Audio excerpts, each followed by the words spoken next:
It's the Gear Tester here, and welcome to my review on the Lifeline Emergency Snow Shovel. Thought one of the first things we should do here in this review is do some digging with this excellent little shovel. So that's what we're going to do right now. Now, I'm not the most expert snow shelter builder or snow cave builder in the world. Haven't done a tremendous amount of winter camping in my lifetime. I'm looking forward to doing some more here. But the way I envision this shovel being used, and the way I think that Lifeline envision it being used, is as an emergency shovel. So you keep it in your trunk, in the back of your truck or car, and it allows you to get your car out if you got into a snowbank or something like that. I've used this shovel, had it for over 2 years, and have been happy with it for the amount I've used it. You can see here, it's doing a pretty good job. I like that it has a relatively thick aluminum blade, and I also like the fact that it's relatively broad. Better for this kind of work than maybe like an entrenchment tool or a military surplus shovel. You can see here, I'm being able to just plow through this snow. It would, I think, also be a good shovel if you're going to do some snow camping and you wanted to build a snow shelter or just be able to kind of sculpt the area which you'd be staying in snow camping. I think this would be an excellent tool to have with you. You can see here, I'm really being able to dig down. This is not going to be a great place for a snow cave, but you can see I'm able to really get down in to the snow here, and I'd be able to now, if I wanted to, start cutting sections out. So there you go, the Lifeline shovel. It's easy to work with, and in about 2 minutes you can see the amount of snow that I moved. I've come inside where I can control the temperature and the lighting, and for the tabletop portion of this review on the Lifeline utility shovel. At the beginning of this video, I called this shovel the Lifeline Emergency Snow Shovel. That was my labeling. If you go to purchase this shovel online or looking for it in the store, its official title is the Lifeline Utility Shovel. They come in 2 packs. This came in a 2-pack from Costco, and it's a great shovel.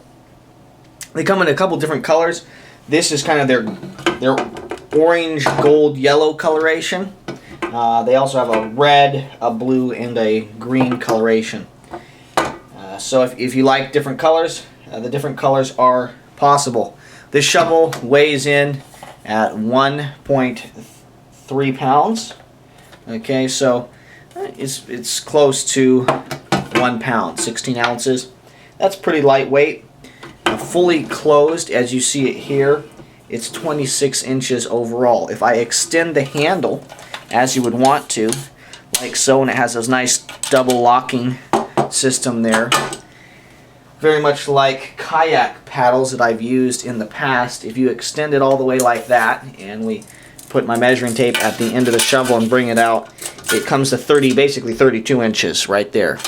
Alright, so that's nice. You can extend the shovel for use, and then you can shorten it down for storage.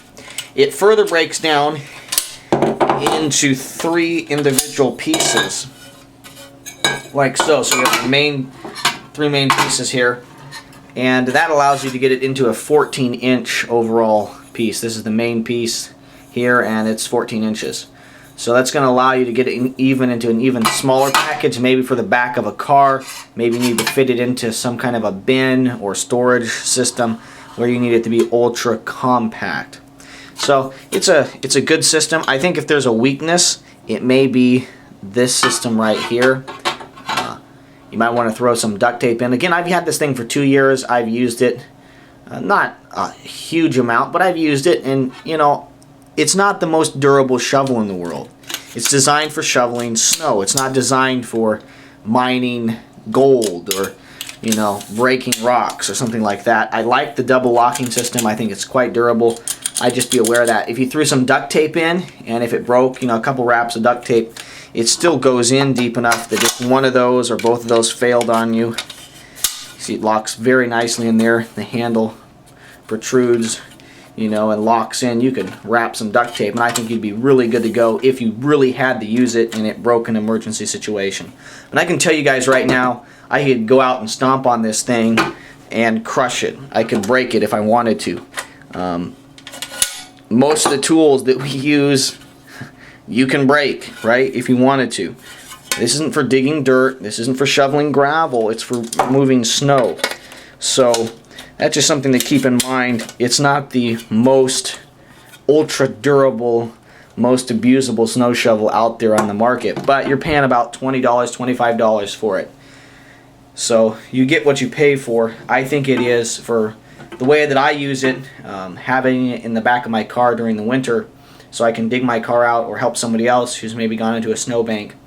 I think it's more than, the quality is more than what you need in order to do that.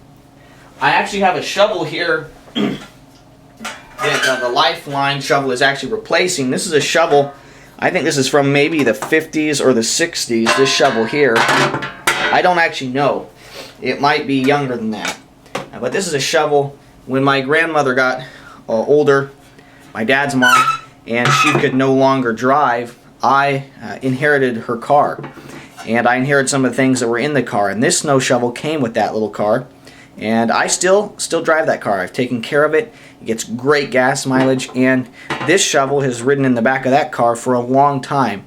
For at least 15 years. And it's a nice little snow shovel. It has an interesting little locking system, very similar to the Lifeline Snow Shovel system, but not nearly as robust. Okay, just one instead of two. And this is just a piece of piping that somebody bent. Okay, it's got a little rubber knob on the back there. It's longer. It is, in my personal estimation, a little more durable in terms of the construction. This is like stainless steel or some kind of, probably not stainless steel, but some kind of metal, not aluminum like the Lifeline blade is.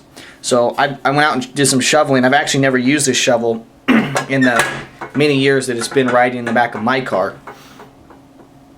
And I found that this shovel is not nearly as nice to use as the Lifeline. For one thing, even though it's got basically the same profile, one of the things I do like about it is it has a longer handle when it's fully extended. The thing that makes the shovel harder to work with is it's just a blade. It doesn't have any lip. And I'll show you the Lifeline shovel here. It has a lip, and it's good that I went out and shoveled with this, because this lip really directs the snow and allows you to control where the blade goes in, and as you scoop, it allows you to come out very intentionally and direct the snow and keep the shovel oriented the way you want it. Without it, as you try and shovel with this, it's just kind of like scraping, and it's very odd. So I'm going to be replacing this shovel. I'm going to keep it just because it is a part of my family history, and it reminds me of my grandparents. So I'm keeping this, you know, and I'll pass it on to my children, maybe my grandchildren, as a little memento. So I'm replacing this shovel in my car with the Lifeline shovel just because this seems to be a better shovel to me. Maybe not as durable as a piece of galvanized steel pipe, but it's plenty durable for what I'm going to be using it for, and I like its construction and the way you're able to take it apart better. You know, it's a good shovel. It's welded right here. It's got these 4 holes. I think that Lifeline, that kind of shows you that maybe they're intending you to use this for camping, because you could put some bungee cords in or something, strap it down to a pack. You could also, you know, hang it off a branch or something and allow you to not lose it in the snow as you worked or as you were camping and going about your day-to-day business in the campsite. I think the Lifeline shovel is great. I think it is as durable as I need it to be for the amount I'm going to use it. There are lots of other shovels out on the market. I just looked at REI's website, and they've got lots of shovels. None within this $20 price range. They have a scoop that they're using. It's an interesting little tool. It's the Snow Claw Guide Shovel, and it's $20, but it's basically a plastic blade with some handles that you grab on either side of it, and it doesn't have any handle. That's $20. Everything else that looks very similar to this, and I'm sure they're built more durably, they're running about $40 and up. So for 20 bucks, you know, most of us have multiple vehicles in our families. I know that we do. And for $40 or $45, you can get 2 of these and have one in each of your 2 vehicles. And that just gives me some peace of mind to know that Mrs. GearTester, when she's out and about, has a tool that she could aid herself in getting out of a snowbank, something like that. And it's nice to just know that I've got them, and they're cost effective. I can afford to have it. Another thing that I try and keep in my car, and this one doesn't change during the winter, I keep this kind of a shovel in my car. During the summer, maybe when I'm up doing some four-wheeling or something like that, I try and keep this Gerber entrenchment tool in the place of the Lifeline shovel. But I also try and keep, whether it's winter or summer, try and keep some kind of durable cutting tool in my vehicle. And this is the East Wing Camper's Axe. This is the 16-inch version, so it's 18 inches overall. It's got a 16-inch handle. It's a great little axe / hatchet, and it's very durable. I've modified this one significantly. If you wanted to see my review on this, go to my YouTube channel and just kind of Google East Wing Camper's Axe TheGearTester. That would be another way to get to it. So I would encourage you to have kind of a combination of tools, but for 25 bucks, I don't think you can beat the Lifeline utility shovel for the quality and durability that it represents. If you like this video, I would encourage you to subscribe to my channel for more quality video reviews of shooting, camping, and survival gear. This is the GearTester signing off.